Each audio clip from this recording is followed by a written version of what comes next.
Astaghfirullah. Wassalamu ala rasulillah wa ala alihi wa sahbihi wa mawalah wa la hawla wa la quwata illa billahi wa ba'du.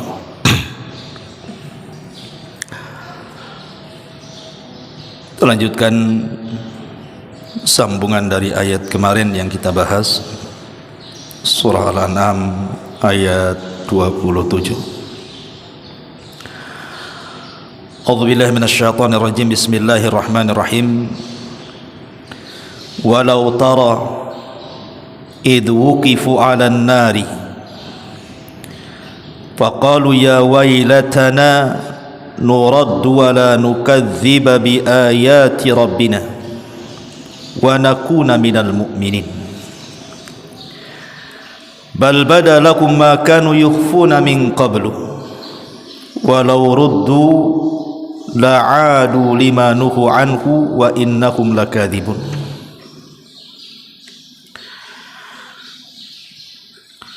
Dan seandainya engkau wahai Muhammad melihat ketika mereka orang-orang kafir itu dihadapkan ke neraka, maka orang-orang kafir akan menyesal dan berkata, seandainya kami dikembalikan ke dunia, tentu kami tidak akan mendustakan ayat-ayat Tuhan kami serta menjadi orang-orang yang beriman.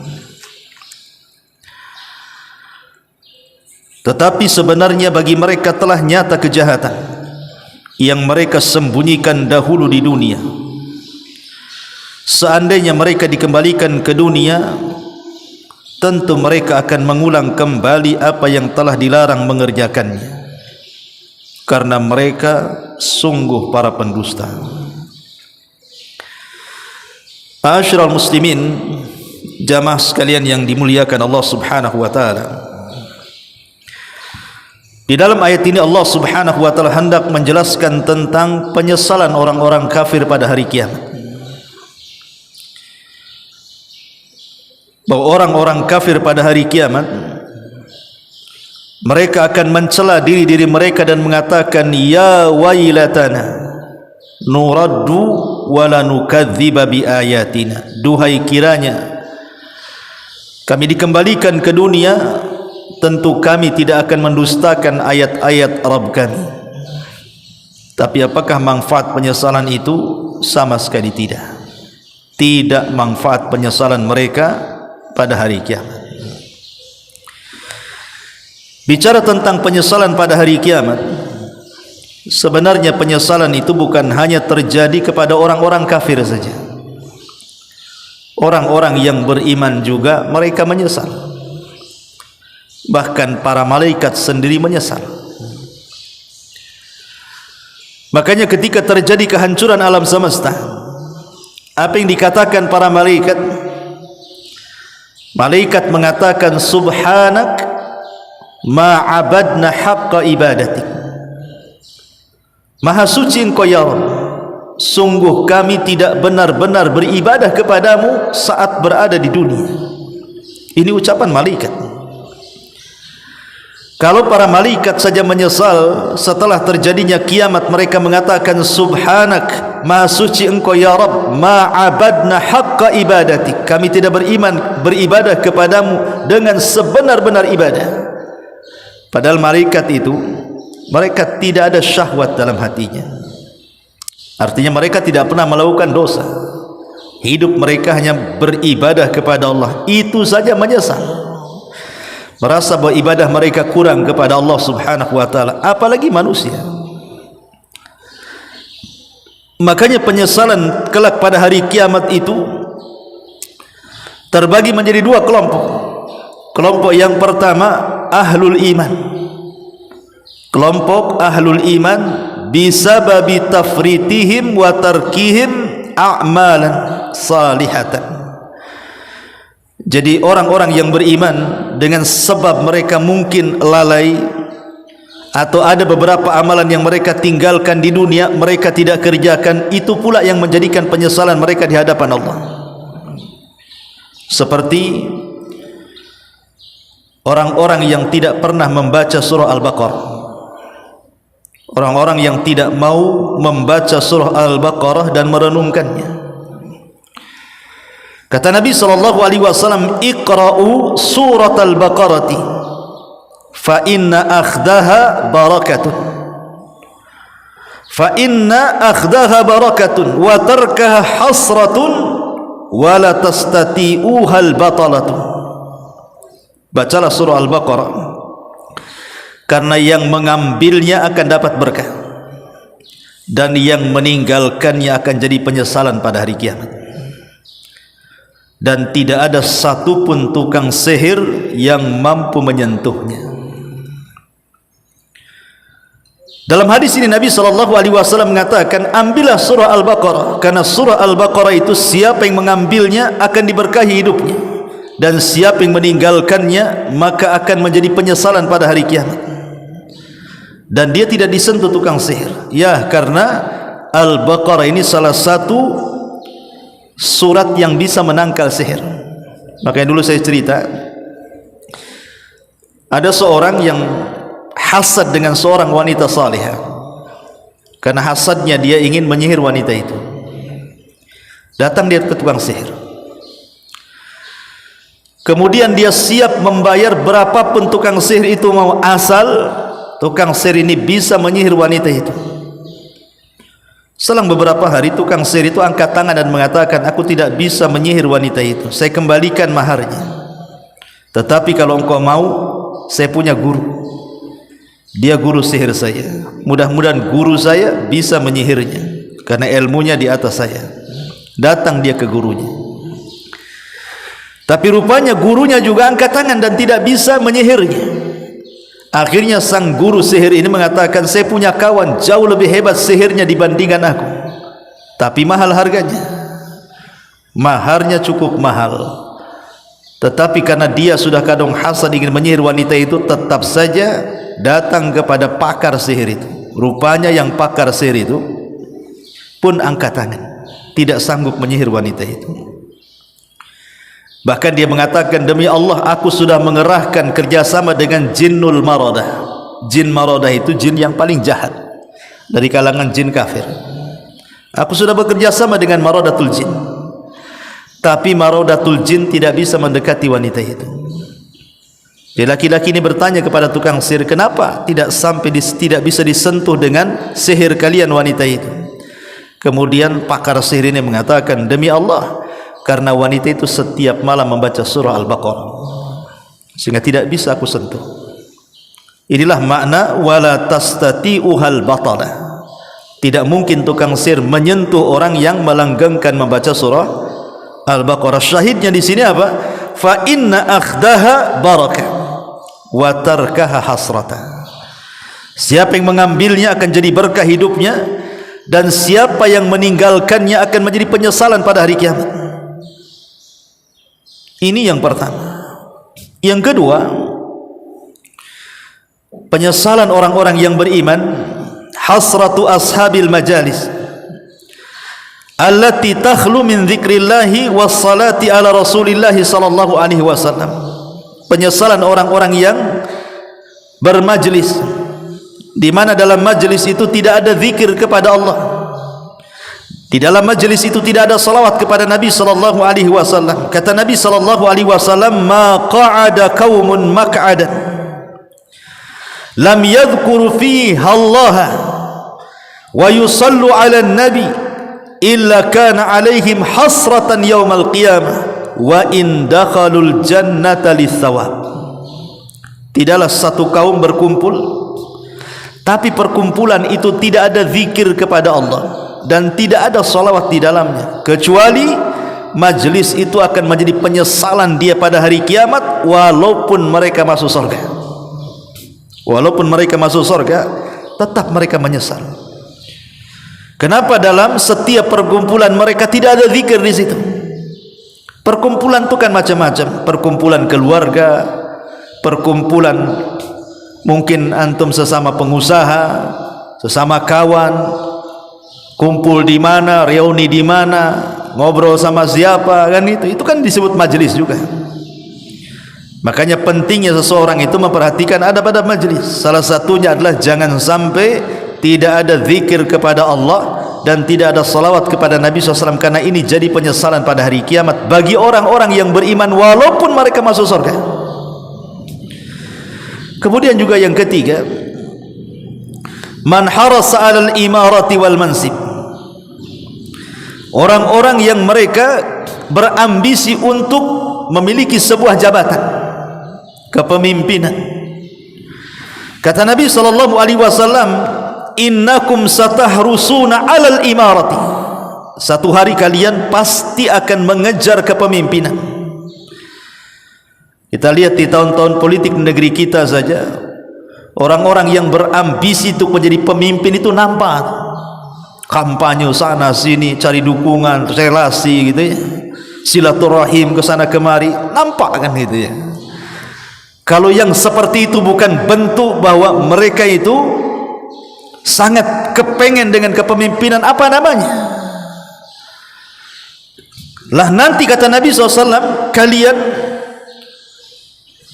satahrusuna 'alal imarah, kalian akan berlomba-lomba mengejar kepemimpinan. Pilih saya, jangan pilih dia, itu bahasanya. Wa innaha satakunu nadamatan wa hasra. Ingat, kepemimpinan itu akan menjadi penyesalan dan kerugian dia pada hari kiamat. Fa ni'matil murdiatu wa bi'satil fatimatu. Sungguh amat sangat indah orang-orang yang menyusui, dan sangat buruk orang-orang yang disusui, ataupun bayi yang disusui, dan sungguh amat sangat buruk orang yang menyusui. Ini kinayah daripada rakyatnya baik tetapi pemimpinnya zalim, itu maksudnya. Kenapa terjadi kezaliman? Karena memang mereka menjadi pemimpin dari awal itu memang mengejar jabatan. Makanya di zaman Nabi ada sahabat Abi Dzar Al-Ghifari, itu kan terkenal ibadahnya, ikhwan. Ibadahnya luar biasa. Siapa yang tidak kenal Abi Dzar Al-Ghifari? Ahli ibadah di zaman sahabat. Dia datang kepada Rasul minta kepemimpinan, tapi Rasul menolaknya. Kata Nabi SAW, jangan diberikan kepemimpinan kepada orang yang meminta, berikan kepada orang yang tidak meminta, karena itu akan jadi penyesalan pada hari kiamat. Kemudian yang nomor 4, al-hasratu ala a'malis salihah khalatatha asy-syawaib wal akdar min riya'in wa sum'atin wa ujubin wa minnatin. Penyesalan orang-orang yang beriman pada hari kiamat dari amal-amal soleh yang dicampur adukan ketika di dunia dengan riya, dengan sum'ah, dengan ujub, dan dengan mengungkit-ungkit pemberian dan yang semacamnya. Allah katakan, wa badalahum minallahi ma lam yakunu yahtasibun, wa badalahum minallahi ma lam yakunu yahtasibun, dan telah jelas kepada mereka dari Allah apa yang mereka cari. Artinya mereka ditampakkan oleh Allah Subhanahu wa ta'ala dari amal saleh mereka ketika di dunia, baru mereka tahu bahwa amal mereka itu ditolak oleh Allah Azza wa Jalla. Disitulah mereka menyesal. Makanya mereka mengatakan dalam sebuah ayat yang lain, Allah katakan kalau seandainya mereka dikembalikan ke dunia, tentu mereka akan beramal saleh. Apa yang telah luput bagi mereka? Ini gambaran orang-orang yang beriman. Jadi orang-orang yang beriman saja mereka menyesal karena lalainya mereka, banyak amalan soleh yang mereka tinggalkan, banyak amalan soleh yang mereka lalaikan. Apalagi orang-orang kafir, orang-orang munafik, orang-orang fasik, tentu lebih menyesal lagi. Kita perhatikan hasratu ahlin nar, bagaimana penyesalan penduduk neraka, ikhwan. Karena begini, ikhwatu fiddin, muliakan Allah Subhanahu wa ta'ala, saat manusia dikumpulkan di padang mahsyar, salah satu peristiwa yang akan Allah Subhanahu wa ta'ala tampakkan kepada manusia apa? Di mana malaikat sebanyak 70.000 malaikat menarik satu tali kekang neraka jahanam yang akan dihadapkan kepada penduduk yang ada di padang mahsyar. Itu 70.000 itu menarik satu tali kekang. Sementara jahanam itu berapa talinya? 70.000 tali. Jadi kalau antum saya analogikan ada kapal mau dibawa ke lautan kemudian ditarik gitu ya pakai tali, maka jahanam itu memiliki 70.000 tali. Setiap satu tali itu yang menggeret 70.000 malaikat. Anda bisa bayangkan berapa jumlah malaikat? Berarti 70.000 malaikat kali tali jahanam 70.000. Wa ma ya'lamu junuda rabbika illahu. Tidak ada yang tahu jumlah tentara-tentara Allah kecuali Allah, para malaikat. Lah ketika kemudian Allah Subhanahu wa taala tampakkan jahanam di hadapan manusia itu, disinilah orang-orang kemudian orang-orang kafir, mereka dikatakan dalam Al-Quran, walau tara idhil mujrimuna naqisu ru'usihim inda rabbihim rabbana absarna wa sami'na farji'na na'mal salihan inna muqinun. Jadi ketika jahanam itu dihadapkan kepada manusia di padang mahsyar, tidakkah kau lihat orang-orang yang berdosa dari kalangan kafir munafik fasik itu, mereka menundukkan kepala-kepala mereka. Ketika melihat jahanam, mereka menundukkan kepala-kepala mereka inda rabbihim, di sisi Rabb mereka, dan mereka pun mengatakan apa? Rabbana ya Rabb kami, absarna kami telah melihat. Maksudnya melihat jahanam. Wa sami'na kami sudah mendengar jeritannya. Farji'na kembalikan kami ya Rabb ke dunia. Na'mal salihan kami akan beramal dengan amalan yang saleh. Inna mungkin sekarang kami yakin. Kenapa mereka mengatakan seperti ini? Ketika mereka di dunia, kenapa mereka tidak mengatakan seperti itu? Karena di dunia ini, apabila kita mendengar cerita neraka, itu hanya mendengar sebatas dongengan saja. Oh, di neraka begini dan begitu siksaannya, hanya dongeng saja. Sehingga tidak yakin itu, karena tidak pernah melihat dan tidak pernah mendengar suaranya. Tapi nanti pada hari kiamat, betul-betul Allah Subhanahu wa taala akan perlihatkan jahanam dan Allah akan perdengarkan jeritannya, baru mereka mengatakan Rabbana absarna wa sami'na, ya Rabb kami sudah melihatnya, kami sudah mendengarnya, farji'na tolong kembalikan kami ke dunia, na'mal salihan kami janji akan beramal saleh, inna muqinun kami sudah yakin. Lihat orang-orang kafir akan menyesal. Pertanyaannya, seandainya Allah Subhanahu wa taala mengembalikan orang-orang kafir yang sudah masuk neraka ke dunia, menjamin mereka akan tobat? Tidak. Orang kafir itu kalau sudah masuk neraka dikembalikan ke dunia, pasti mereka kafir lagi. Makanya ayat selanjutnya, bal bada lahum ma kanu yukhfuna min qablu walau ruddu la'adu lima nuhu anhu wa innahum lakadzibun. Di sini Allah Subhanahu wa taala mengatakan, tetapi sebenarnya bagi mereka, kata Allah, telah nyata kejahatan mereka selama di dunia, sehingga ketika kemudian mereka dimasukkan ke neraka, kemudian Allah katakan seandainya mereka dikembalikan ke dunia, tentu mereka akan mengulang kembali kejahatannya. Kenapa? Karena mereka itu para pendusta. Dari sini titik poin kata para ulama, faedahnya di sini sebagai jawaban yang sudah saya jelaskan dulu. Kalau ada orang yang kemudian ada syubhat di kepalanya, adilkah Allah memasukkan orang neraka dan dikekalkan di dalamnya sementara mereka hidup di dunia hanya 60 tahun? Umpamanya ada orang kafir di usia 20 tahun meninggal, kafir dia, meninggal di atas kekafirannya, kemudian Allah masukkan ke neraka sekekal-kekalnya. Mungkin orang berpikir, Mas, ini tidak adil, masa dia berbuat dosa 20 tahun masuk neraka kok dikekalkan pula selamanya di situ? Mana keadilannya?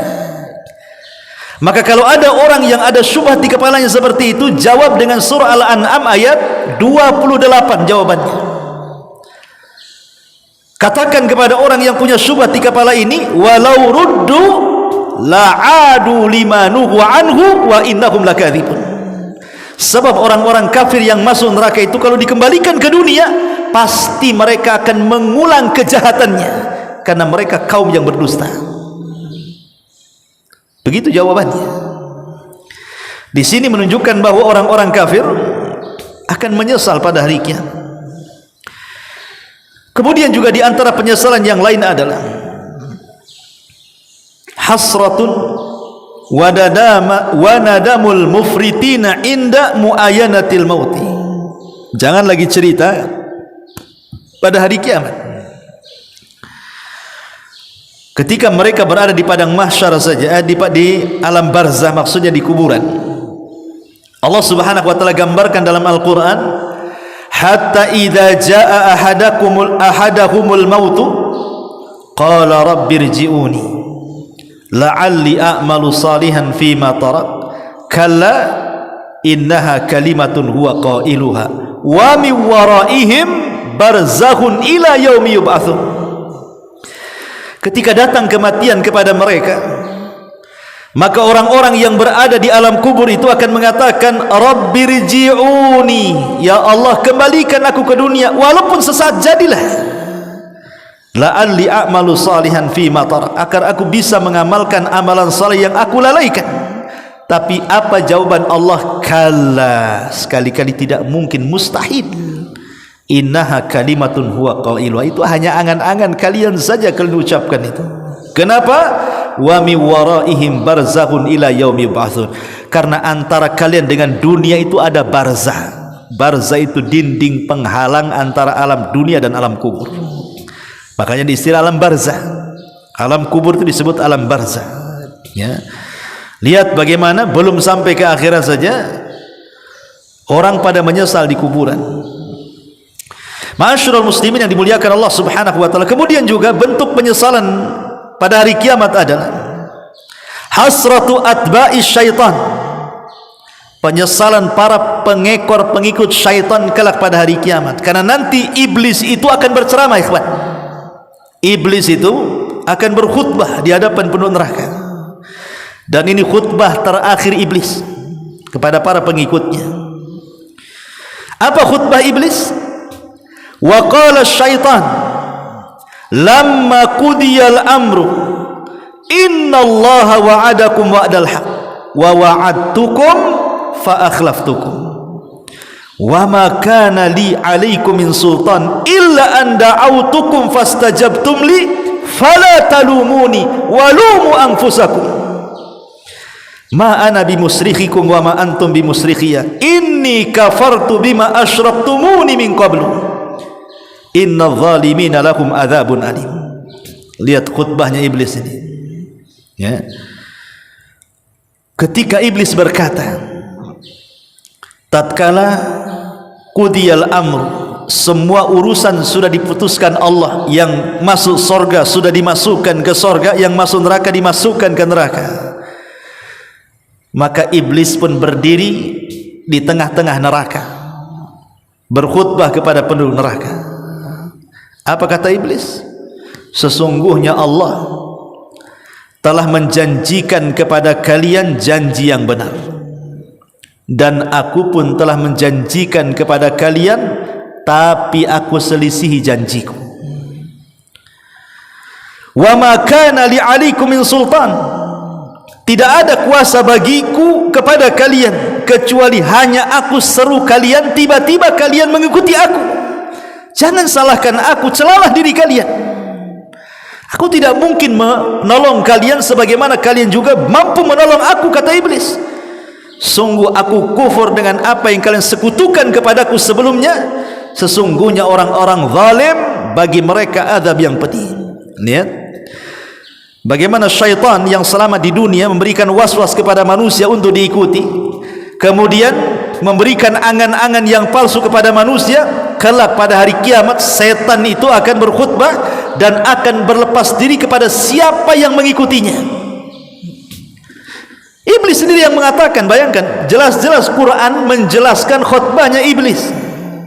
Iblis akan berkhutbah seperti ini pada hari kiamat. Tetapi manusia tidak yakin dengan khutbahnya iblis ini. Tetap saja ikut iblis. Datang ke dukun, percaya tanggal, melakukan kesyirikan, macam-macam. Padahal khutbahnya sudah jelas nih.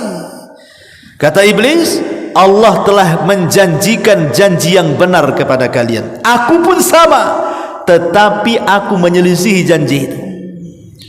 Aku tidak punya kuasa kepada kalian, kata iblis, kecuali aku hanya menyeru kalian, kalian tiba-tiba ikut sama aku. Jangan salahkan aku, salahkan diri kalian, kata iblis. Aku tidak bisa menolong kalian sebagaimana kalian tidak mungkin menolong aku. Ingat, aku sudah kufur dengan apa yang kalian sekutukan kepadaku sebelumnya. Ingat, orang-orang zalim bagi mereka adab yang sangat pedih. Maka penduduk neraka ketika itu merasa dibohongi.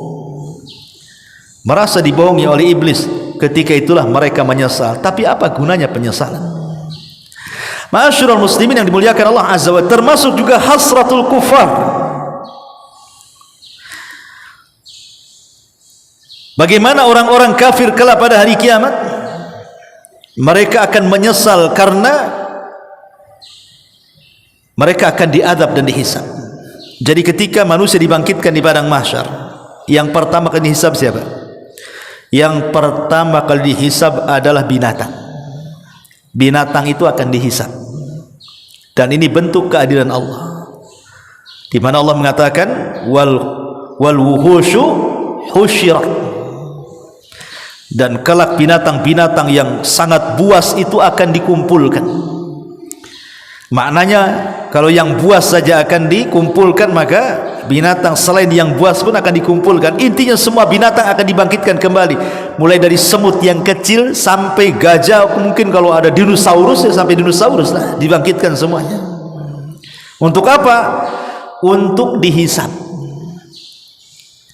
Makanya Nabi SAW kelak pada hari kiamat mengatakan, kata Nabi, sampai-sampai kambing yang bertanduk, ya, kambing yang bertanduk, syatul qarna, kambing yang bertanduk itu disebut syatul qarna,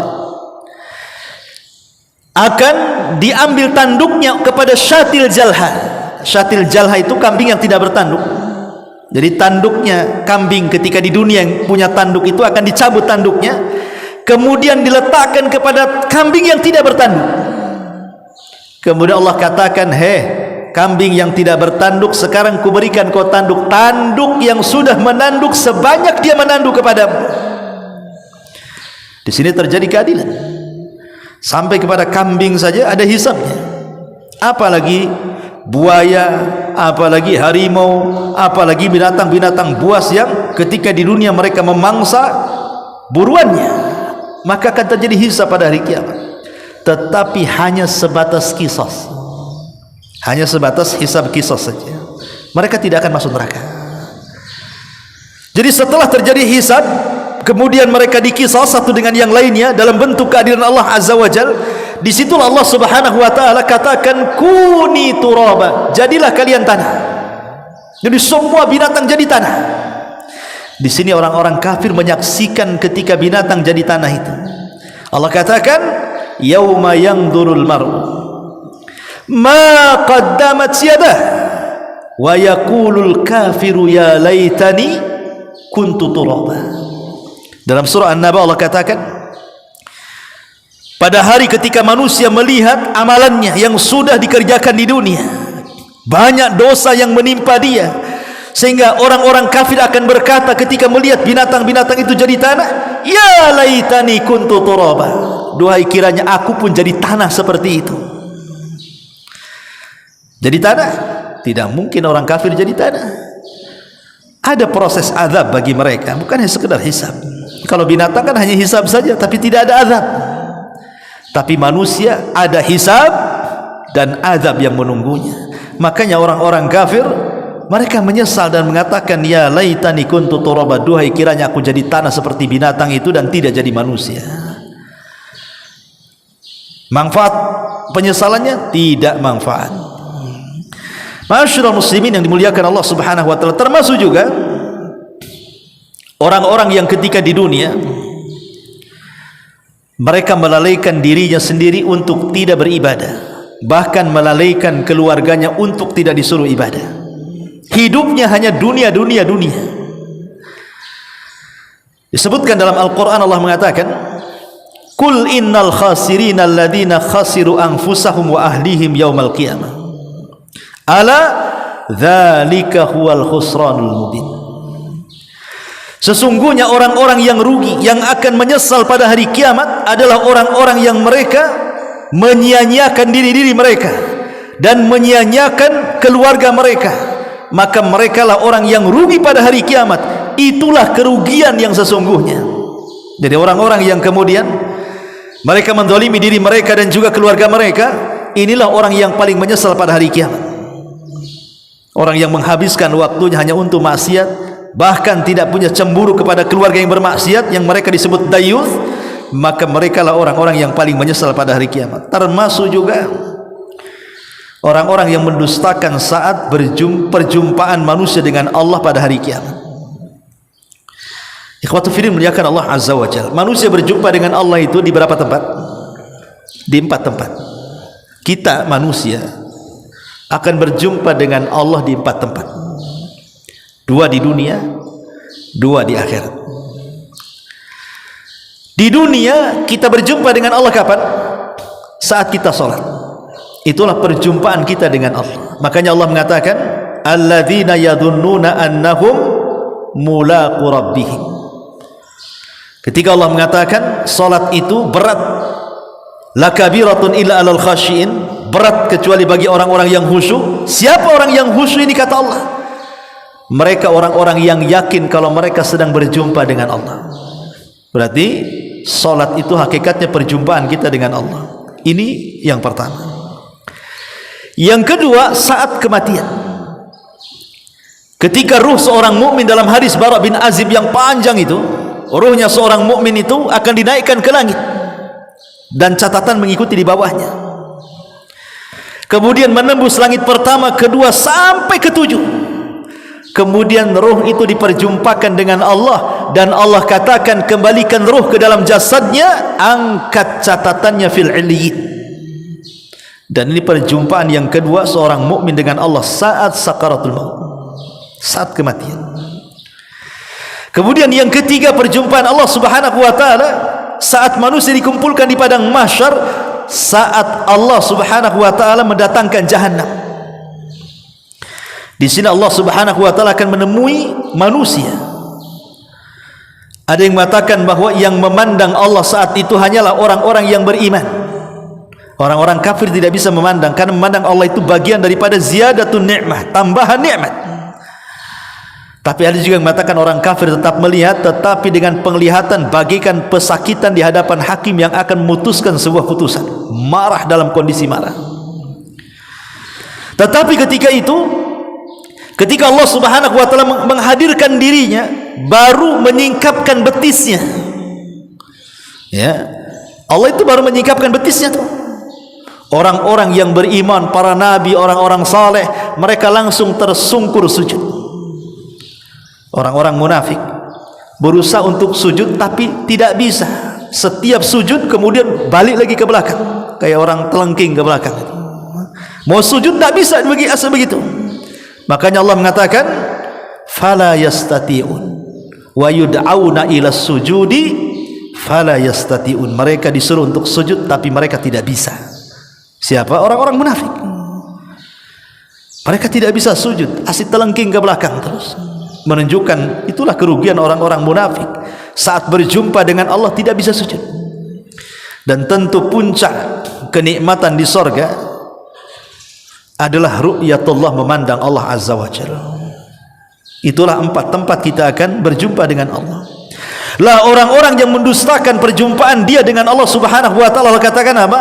Qad khasiral ladzina kadzdzabu bi liqa'illah hatta idza ja'athumus sa'atu baghtatan qalu ya hasratana ala ma farratna fiha wa hum yahmiluna awzarahum ala dhuhurihim ala sa'a ma yazirun.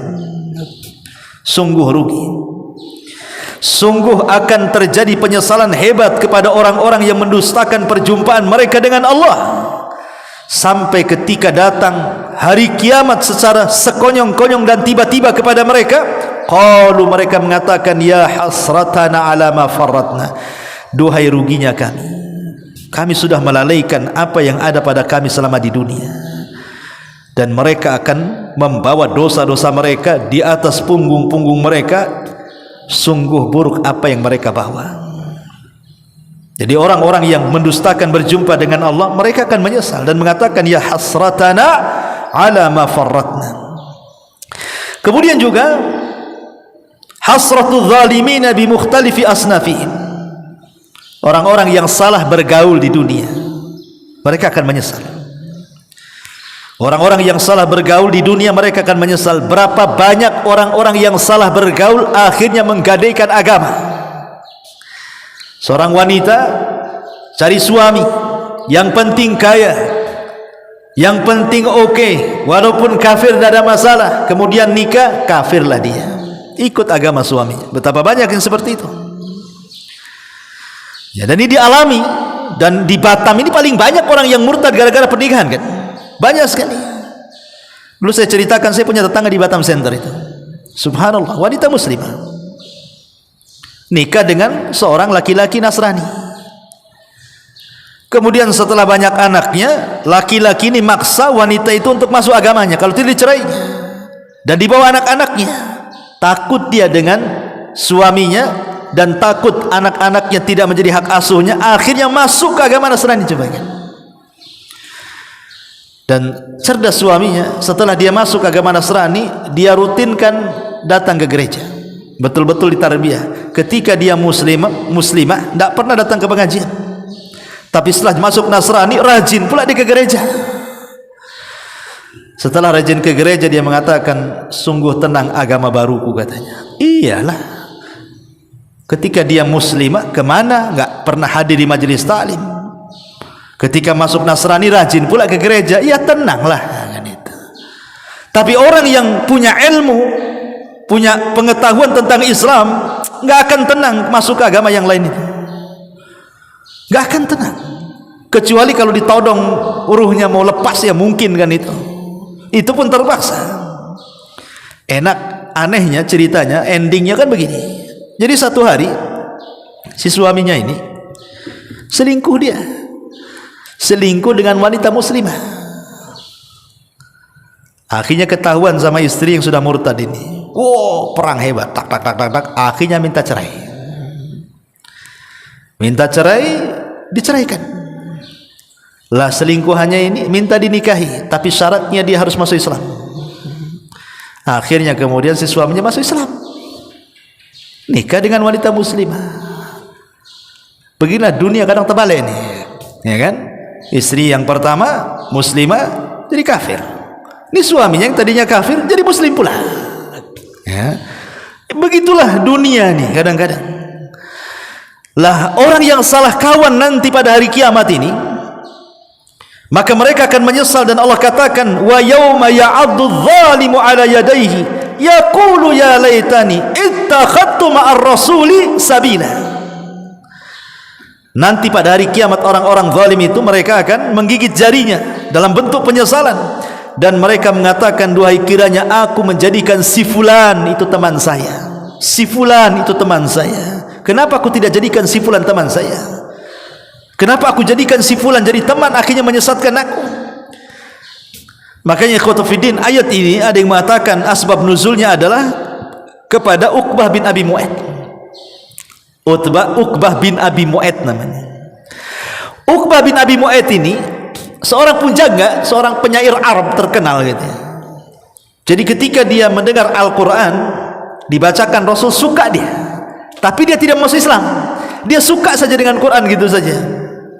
Akhirnya karena saking sukanya dengan Quran yang dibaca Rasul, maka Nabi jadi idolanya, tapi tidak masuk Islam, hanya suka dengan Quran gitu saja. Uqbah bin Abi Mu'ayt.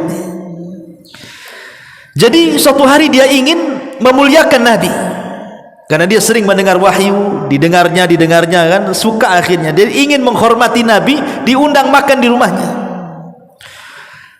Akhirnya makanannya yang lezat-lezat semua disediain gitu ya, macam-macam makanan disediain. Maka Rasul pun datang undangan Uqbah bin Abi Mu'ayth. Sampai di rumah Rasul tak mau makan.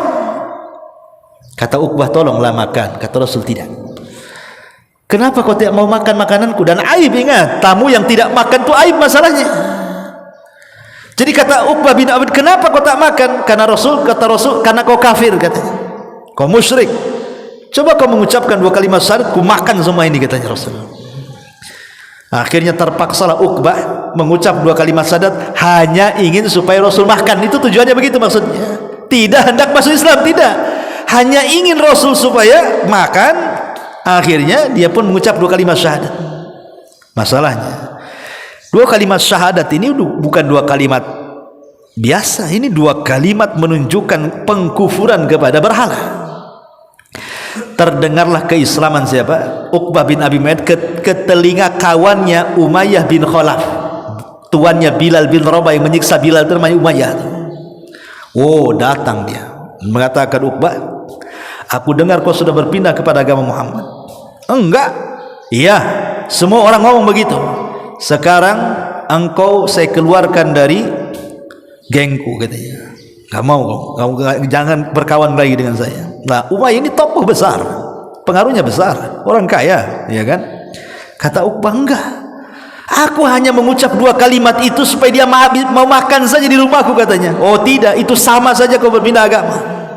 Kata Uqbah, lalu bagaimana caranya kalau aku nggak yakin, aku nggak niat masuk Islam, hanya mengucap 2 kalimat saja supaya dia mau makan? Baik, kau akan kuterima dalam kelompokku, tetapi syaratnya kau hinakan si Muhammad. Betul, satu hari Abu Jahal ini, Fir'aunnya umat ini, sedang berada di dekat Mekah, Ka'bah. Kemudian datang Nabi SAW sedang sholat. Kemudian Abu Jahal mengatakan, siapa yang bisa meletakkan kotoran unta yang masih berdarah di pundak Rasul, maka dia akan mendapatkan ini dan itu. Dah kesempatan Uqbah ini untuk menunjukkan loyalitas kawan dia kepada Umayyah, loyalitas perkawanan. Ini kesempatan nih menghinakan Muhammad supaya Umayyah tahu bahwa aku tidak beragama di atas agama si Muhammad. Betul, dia cari salah jazur, kotoran unta yang masih berdarah itu, diletakkan di pundak Nabi. Maka Abu Jahal tertawa dengan, saking disebutkan dalam riwayat itu, yatamayalun, tertawanya itu sampai goyang-goyang seperti ini, saking lucunya mungkin menurut mereka itu, menghina Nabi SAW. Datang Fatimah, kemudian menghapus darahnya, membersihkan punggungnya. Sampai selesai sholat, Fatimah mengatakan, wahai Abi, doakan keburukan kepada orang-orang itu. Maka Rasul pun mendoakan satu persatu dengan menyebut nama. Allah laknat Abu Jahal, Allah laknat Uqbah, Allah laknat, disebutkan satu-satu. Dan doa Rasul SAW laknat dikabulkan saat perang Badar. Semua yang menghina Rasul, semua mati di perang Badar. Ya, syahidnya di sini apa? Uqbah akhirnya kembali musyrik setelah mengucap 2 kalimat syahadat gara-gara pertemanan. Turun ayat ini.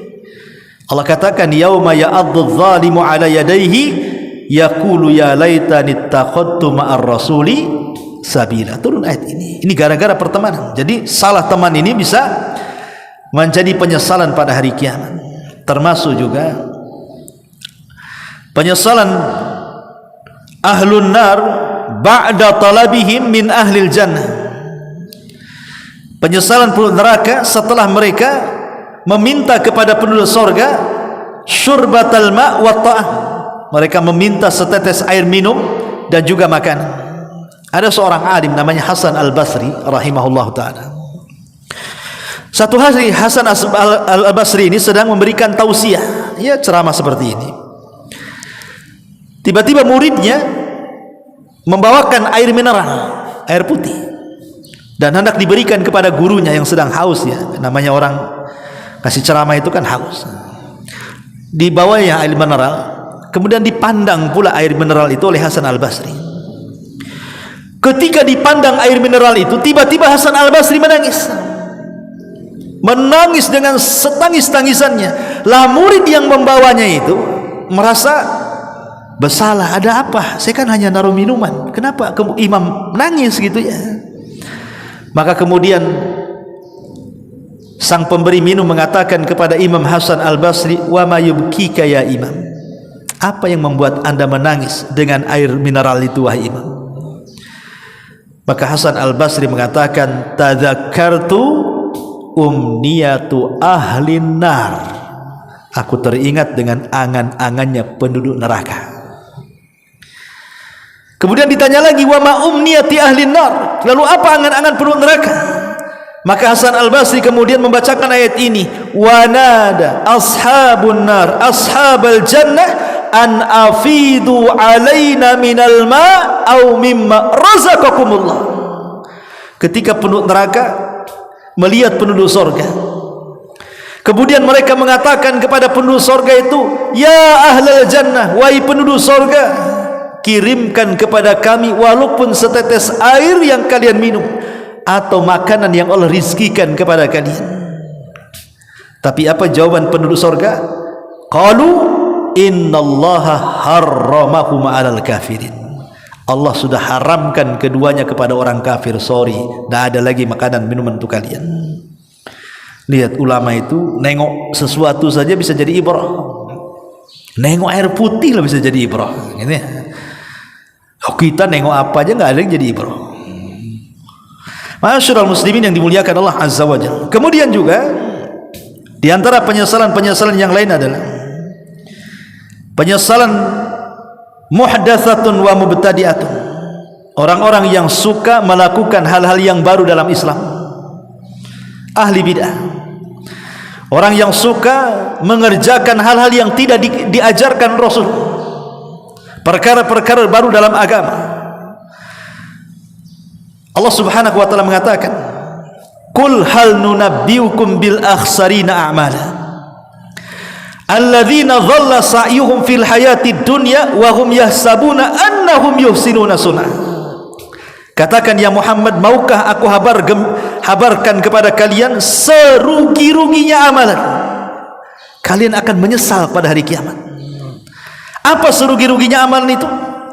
Alladzina dhalla sa'yuhum fil hayatid dunya, orang-orang yang menghabiskan usahanya dalam kehidupan dunia. Lihat orang-orang yang mereka melakukan sesuatu yang tidak dicontohkan Nabi, semangatnya luar biasa, ya, berzikir, bahkan mereka mengeluarkan biaya, waktu, tenaga, padahal ada contohnya. Ya, mereka sudah berusaha itu menghabiskan tenaga, biaya, waktunya hanya untuk perkara-perkara yang sia-sia. Masalahnya, wahum yahsabuna annahum yuhsinuna sun'ah. Tapi mereka masih menyangka saja bahwa mereka masih melakukan amalan yang baik, padahal amalan mereka tidak baik. Amilatun nasibatun tasla naran hamiyah. Lelah letih, ujung-ujungnya masuk neraka. Ya. Masyaallah muslimin yang dimuliakan Allah Azza wa Jalla. Maka jangan sampai kita melakukan hal-hal yang tidak dicontohkan Rasul dan juga tidak diarahkan Al-Qur'anul Karim. Ini bahaya, akan menjadi penyesalan pada hari kiamat. Termasuk juga hasratun ala man ta'allamal ilma wa lam ya'mal bi. Orang yang punya pengetahuan tapi tidak diamalkan. Sebagaimana dikatakan Hatim Al-Asam rahimahullahu taala, laisa fil qiyamati asyaddu hasratan min rajulin aliman nas ilman allaman nasa ilman fa'amilu bihi walam ya'mal wa huwa bihi walam ya'mal huwa bihi fafazu bisababihi wa halaka huwa. Tidak ada penyesalan yang paling berat pada hari kiamat kecuali orang yang mengajarkan manusia ilmu, manusia mengamalkan ilmunya, dia pula tidak mengamalkannya, manusia masuk surga, dia pula masuk neraka. Maka ini juga bahaya, ya. Dan yang terakhir, karena waktu juga, yang akan menjadi penyesalan adalah orang-orang yang mereka tidak pernah mendalami tauhid dan tidak mengamalkan tauhid. Walladzina kafaru a'maluhum kasarabin biqi'atin yahsabuhu dham'a ma'an hatta idza ja'ahu lam yajidhu syai'an wa wajadallaha 'indahu fawaffahu hisabahu wallahu sari'ul hisab. Dan orang-orang kafir, amal-amal mereka seperti debu yang seperti fata morgana yang dari kejauhan disangka air padahal tidak ada. Lah orang-orang yang mereka beramal tanpa tauhid seperti fata morgana, seolah-olah banyak pahalanya tapi nihil, tidak ada pahalanya. Karena tauhid itulah yang menjadikan asas sebuah amal. Kalau tauhidnya baik, maka amalannya baik. Kalau tauhidnya tidak baik, maka jangan harap amalan itu menjadi baik di hadapan Allah Subhanahu wa ta'ala. Wallahu alam. Subhanaka bihamdika asyhadu an la ilaha illa anta astaghfiruka wa atubu ilaik. Allah ta'ala. Assalamualaikum warahmatullahi wabarakatuh. Sudah suruh ke ini.